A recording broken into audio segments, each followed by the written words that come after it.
cinta kerukunan, nggak mau perang kita dengan sesama bangsa kita, maunya rukun kita sama sesama bangsa.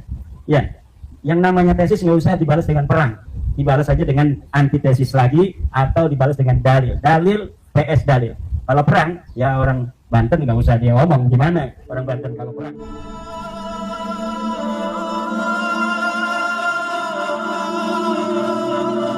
Hasim ini saya pernah baca sebuah buku tentang Sayyid Ulama Il-Hijaz yang ditulis oleh Haidar dari Jawa Timur tahun 70. Beliaulah orang pertama yang menulis sejarah tentang Syekh Nawawi Tenara. Beliau cucu daripada Syekh Ahmad Zaini Dahlan yang ada di Jawa Timur. Beliau ingin tahu sejarah dari Syekh Nawawi Tenara. Kemudian beliau datang ke Banten tahun 70-an itu, datang ke tempat maulidnya Syekh Nawawi di Tenara. Kemudian datang ke rumahnya Syekh Nawawi Tenara, bertanya kepada keluarga yang masih ada di Tenara ketika itu, walaupun keluarga Syekh Nawawi itu lebih banyak masih di Makkah Al-Mukarramah. Ada juga yang sebagian di Jawa Timur, ada juga sebagian di Tangerang, itu bukan di Tenara, tetapi di Kampung Gunung, di Mau. Kalau yang di Tenara kebanyakan itu masih ponakan-ponakan beliau, dari adik-adik Syekh Nawawi Tenara, Kiai Tamim, Kiai Syihabuddin, Kiai Abdullah, ya, termasuk daripada Kiai Ma'ruf Amin yang ada di Kresek ini, itu dari Kiai Abdullah itu. Karena Syekh Nawawi itu punya ayah namanya Syekh Umar. Itu Syekh Umar itu dulu ngajinya di Cakung, di Kresek ini, kepada Syekh Syarif, atau di sini dikenal Kiai Ayyif. Itu Syekh Nawawi Al-Bandani itu sering dibawa oleh ayahnya. Itu sejak kecil itu sudah terlihat kecerdasan beliau. Jadi pernah katanya Syekh Nawawi yang masih kecil itu ketika sudah ngaji amil, an-naw'ul awwal wa hurufun tajurrul isma faqat, itu al-ba'u, setiap yang ada B harus dibaca jer begitu. Ketika gurunya itu mengatakan kitab Hidayatul Hidayah Madmuman, itu sampai rumah Syekh Nawawi ngomong sama bapaknya, itu gurunya apa itu katanya goblok itu. Kenapa? Kenapa ada huruf jer B katanya dibacanya Hidayatul Hidayah? Harusnya Hidayatil Hidayah. Nah, ketika ngaji lagi Syekh Umar ini bertanya, atau bukan tanya, ngadu sama apa namanya Kiai Ayyib. Kata Kiai Ayyib, itu anak kamu mau jadi kiai besar, udah dipondokin aja di pesantrenin. Maka sejak kecil Syekh Nawawi itu sudah dipesantrenin di pamannya di Lopa, di Serang, namanya Kiai Sahal. Nah, sini juga. Kemudian umur 15 tahun mondok ke Mekah. Di Mekah itu dalam apa namanya buku yang pertama kali ditulis oleh Haidar itu dikatakan pertama itu hanya 5 tahun. Jadi umur 20 tahun itu pulang, kemudian selama 17 tahun ada di Tanara, meneruskan pondok ayahnya itu. Kemudian umur 37-an, itu baru kemudian beliau balik lagi ke Makkah Al-Mukarramah sampai wafat.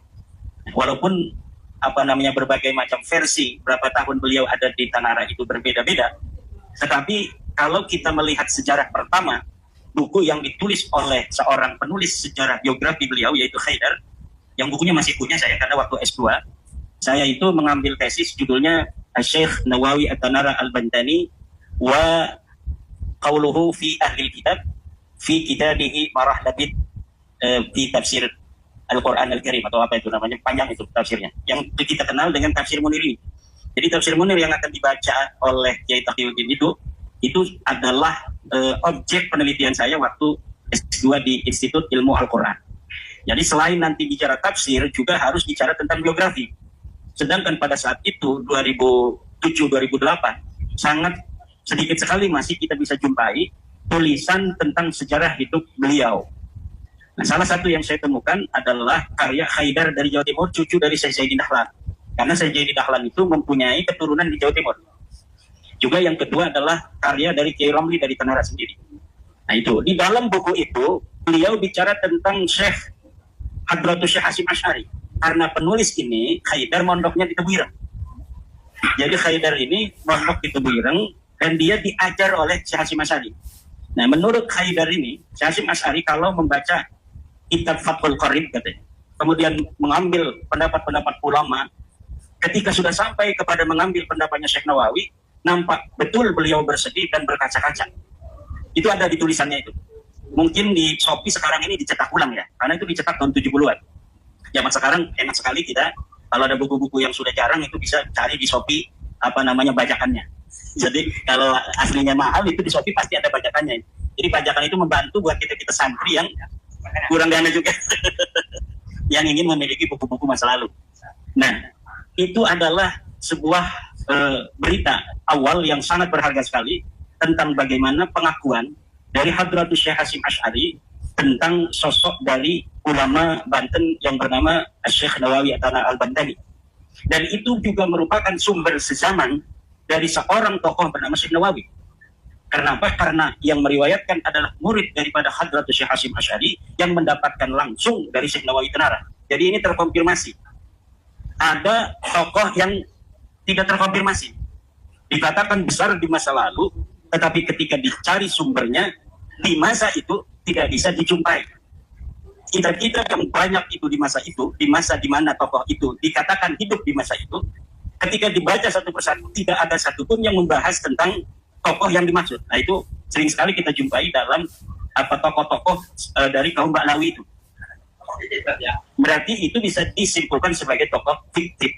Tapi Syekh Nawawi Tenara itu mempunyai sumber primer, yaitu 100 lebih kitab-kitab beliau yang sudah dicetak maupun yang belum dicetak, yang manuskripnya bisa ada di berbagai macam perpustakaan.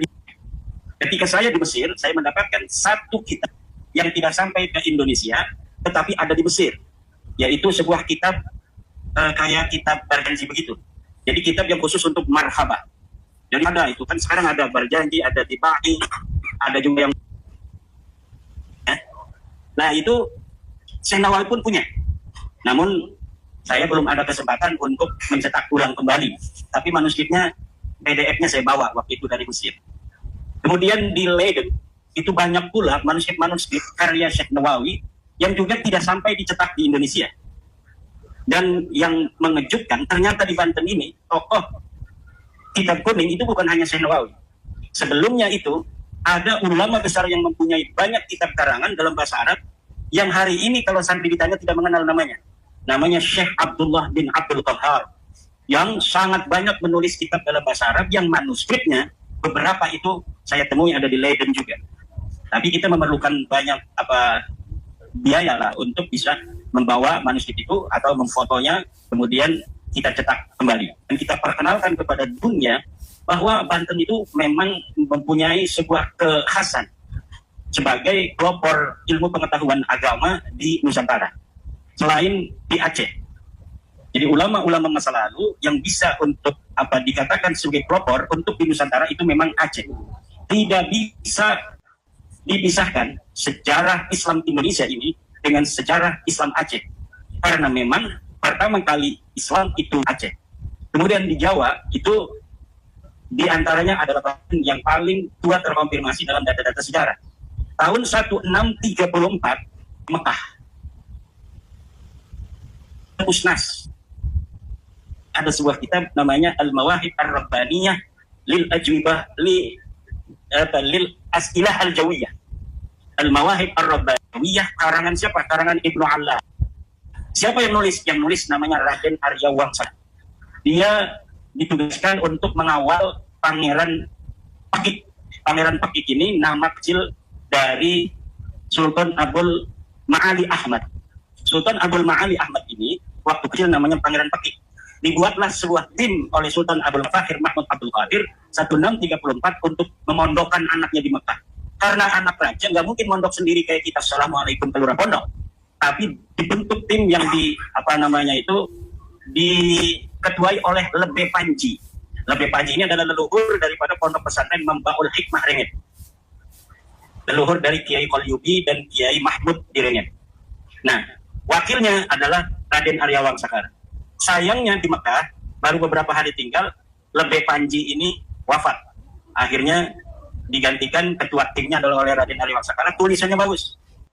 Tulisannya bagus, kemudian menulis beberapa kitab karya daripada Ibnu Alan ini. Nah, untuk diberikan kepada Sultan Abdul Mafahir Mahmud Abdul Qadir. Nah, makanya nama Sultan Abdul Mafahir tercantum dalam kitab Al-Mawahib Ar-Rabbaniyah. Dan sekarang sudah disarahi oleh Wakil Sekretaris Jenderal PBNU Dr. Ginanjar Syahbad. Ini sudah disarah oleh Dr. Ginanjar Syahbad. Dr. Ginanjar Syahbad ini seorang filolog PBNU yang hari ini dipercaya oleh Ketua Umum Gus Yahya untuk menjadi Wakil Sekretaris Jenderal. Dulu bersama saya di Turas. Ya, kita adalah para pencinta turas-turas Nusantara. Kita bersama-sama mencari buku-buku masa lalu dari ulama-ulama Nusantara, kemudian kita pamerkan di Jakarta bersamanya Kak Usman.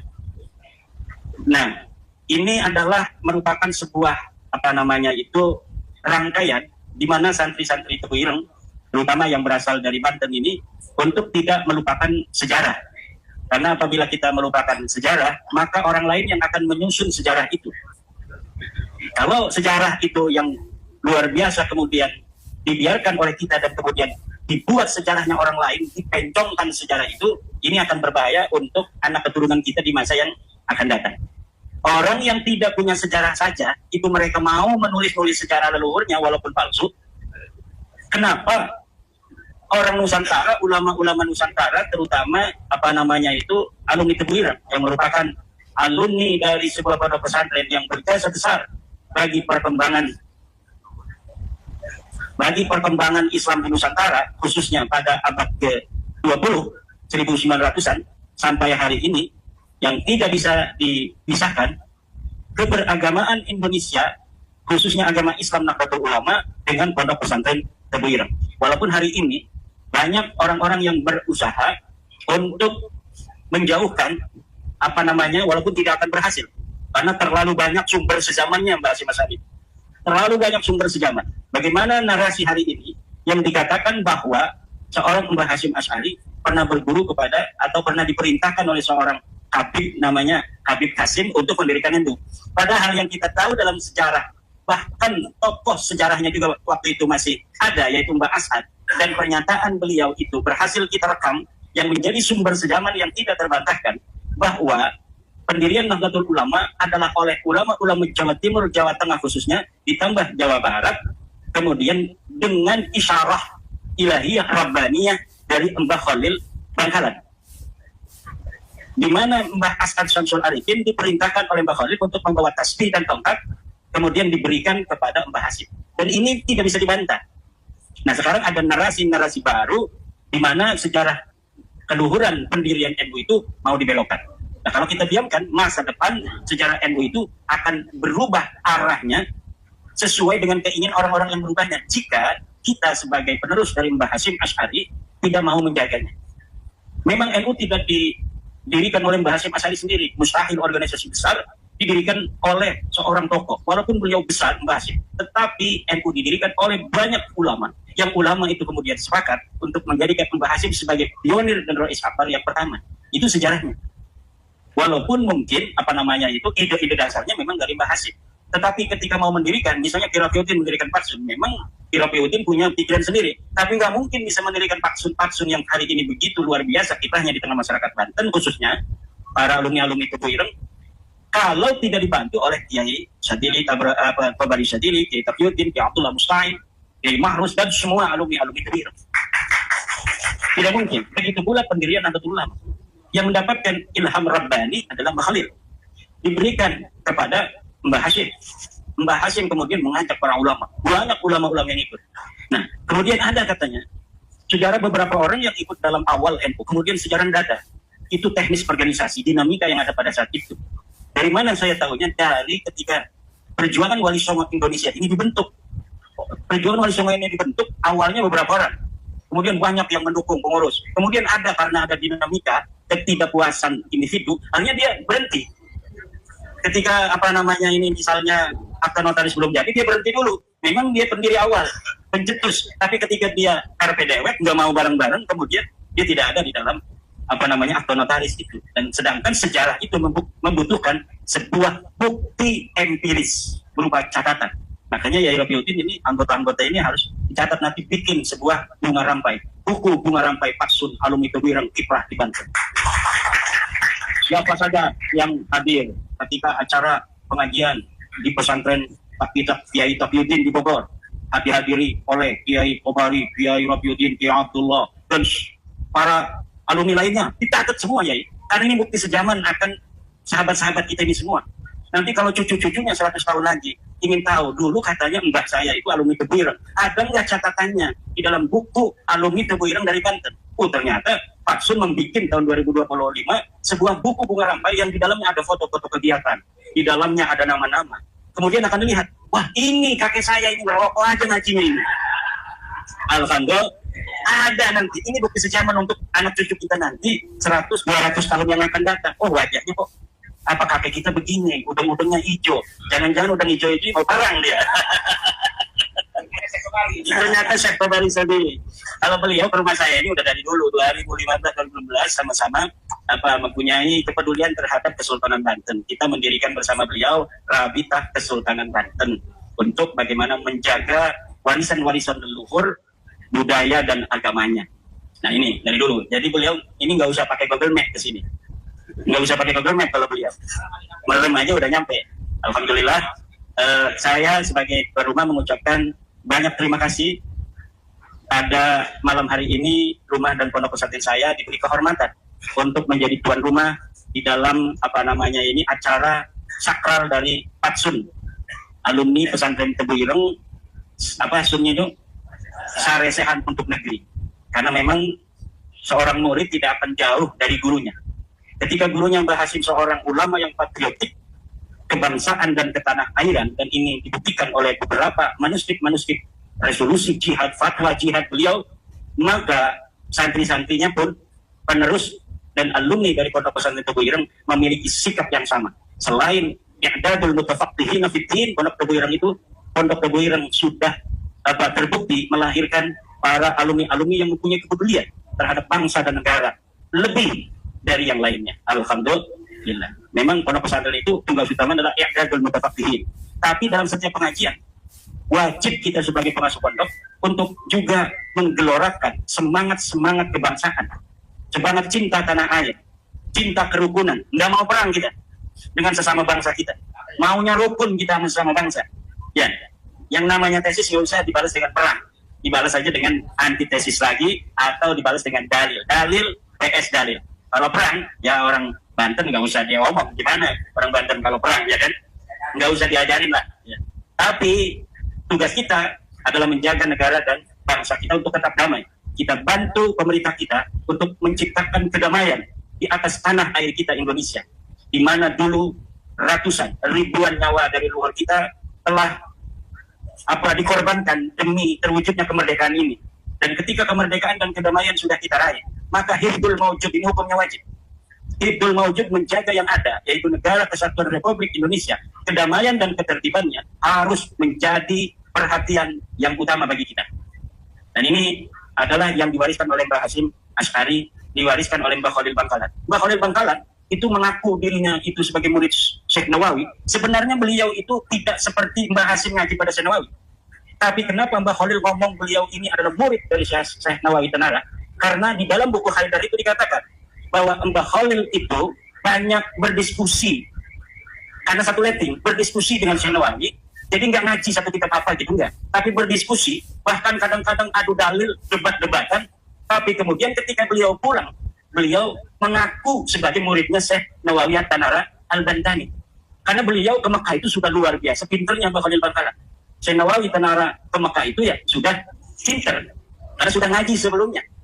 Tapi kemudian ada perdebatan diskusi di dalam buku Haidar itu disebutkan, dari situ Mbah Khalil mengakui bahwa Syekh Nawawi Tanara itu sebagai gurunya. Luar biasa debatan, kemudian mengaku gurunya. Alhamdulillah ini Ketua MUI Kecamatan Kresek hadir, Kiai Abdul Muhid. Coba angkat tangannya takut ada yang. Nah ini Kiai Abdul Muhid ini adalah Ketua MUI dari Kecamatan Kresek, sekaligus merangkap pangkatnya kakak saya. Demikian sebagai tuan rumah Kiai Tajuddin, mohon maaf. Mari kita dengarkan bersama pengajian yang akan dibawakan oleh Kiai Tajuddin, oleh Kiai Tobari Sadili. Mudah-mudahan kita bersama mendapat barokah. Karena kitab yang akan dibaca oleh Kiai Tajuddin pun kitabnya Mbah Syekh Nawawi Tanara Al-Bantani. Wallahu wal taufiq ila aqwamit thoriqin. Wassalamu